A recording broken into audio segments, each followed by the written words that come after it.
Għal darba oħra Vitals Global Healthcare ċaħdet kull rabta ma' Pilatus Bank.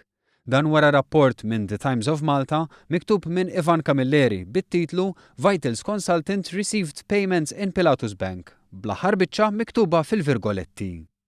Vitals fis-stqarrija fakret kif dejjem poġġiet l-informazzjoni dwar l-istruttura tas-sidien tagħha magħrufa għal mezzi tax-xandir u l-pubbliku sa mill-ewwel jum li fih daħlet ar-responsabbiltà tal-isptarijiet lura f'Ġunju 2016.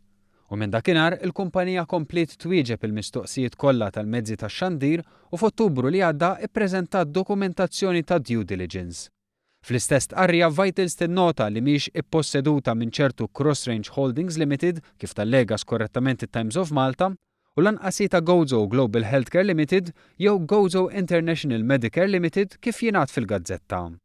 Vitals fil-fatt tfakkar li informazzjoni dwar shareholding tagħha hija aċċessibbli fis-sit online ta' Reġistru Malti tal-Kumpaniji. Barra minn dan innutat ukoll li ma hemm l-ebda relazzjoni bejn Vitals Global Healthcare u Planet Core Malta li imsemmija f'dan l-artiklu. Fl-aħħar net Vitals Global Healthcare fakret li l-istqarrija tal-ġimgħa li għaddiet għadha veritira kollha kemm hi. Jiġifieri li l-ebda mis-sidien, diretturi jew membri tal-management għandhom jew qatt kellhom xi kont f'Pilatus Bank. B'hekk tkompli xxejjen allegazzjonijiet minn artikli maħsuba biex ikomplu joħolqu dubi dwar dan l-investiment li fl-aħħar se jerġa' jagħti dinjità lill-Isptar Tgħawdex, l-Isptar San Luqa u Kering Grek.